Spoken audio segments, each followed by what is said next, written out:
What about the governor of Virginia? I asked Rahm Emanuel, and we talked about it last week on the show. Malcolm Nance was here, and he said, you know, if you're going to talk about black outrage, maybe you should ask some black folks.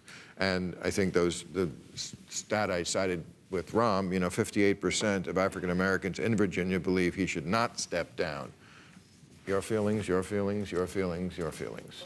I think black people are shocked when we find out that folks, you might have done something like this 30 years ago. We're probably the least shocked. Right. I was going to say it a little bit more pointedly, because the conversation, I was just visiting my friend who lives in Virginia, and our conversation was like, why do white people think black people trust them?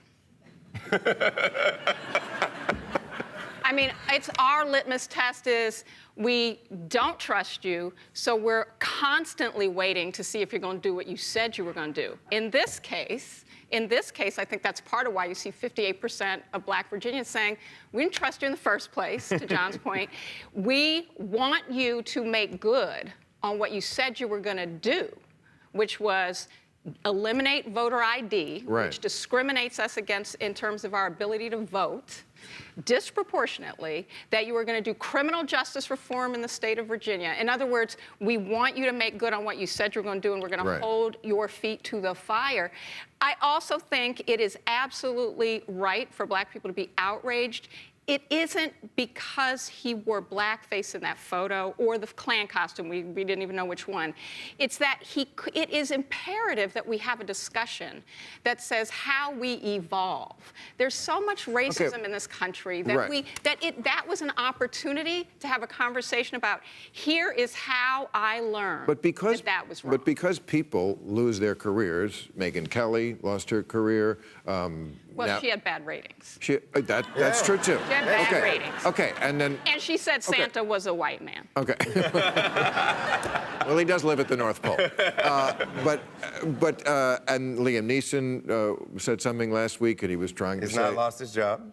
Well, but there's a big backlash. We'll see if he... We'll see. You know. Okay, but what I'm saying is, I remember when Clinton was president, he said, we have to have a dialogue on race. I remember Obama had the beer summit, and it was like, we need to talk. I don't know if we're creating an atmosphere where people now feel safe to talk. And I think that puts us in the wrong direction. I think dialogue and talking was where the direction should go. Well, and now I think people are like, oh, you know what? I should just shut up because I'm just going to get in trouble if I say anything. I'm just excited because the Virginia GOP said that racists don't belong in office. And so I have a good feeling that a lot of people are going to resign. And I think President Trump will resign. There's so many people that are going to resign because the GOP has decided that racists don't belong in office. I'm just excited for the turnover that's going to happen. You also, when you were talking to the Trump administration about your initiative on criminal justice reform, it must have helped you that so many of the people you're talking to thought, well, I might be a felon one of these days.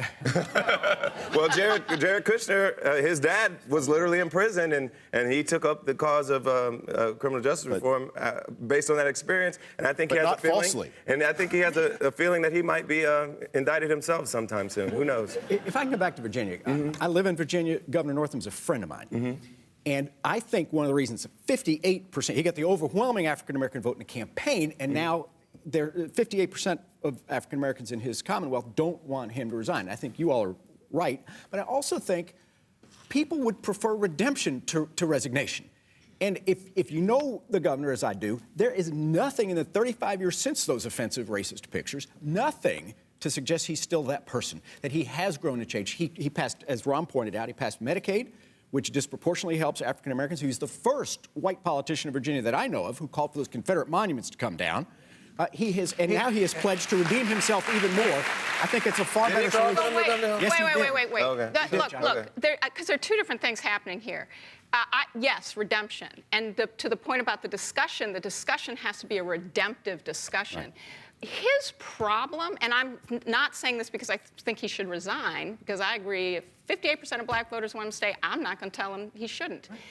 But moonwalking and that description of the tar under, that was a demonstration that he has not learned. That he has why- military- that he- And it was a press conference. and But then as to say, and I as a thought- watcher of politics, I was like, he's really not a good politician. He's No, not that's very right. good at You know, this. just an idiot. Just an idiot with the- I feel like the governor of the Commonwealth of Virginia should just be a little bit better at politics.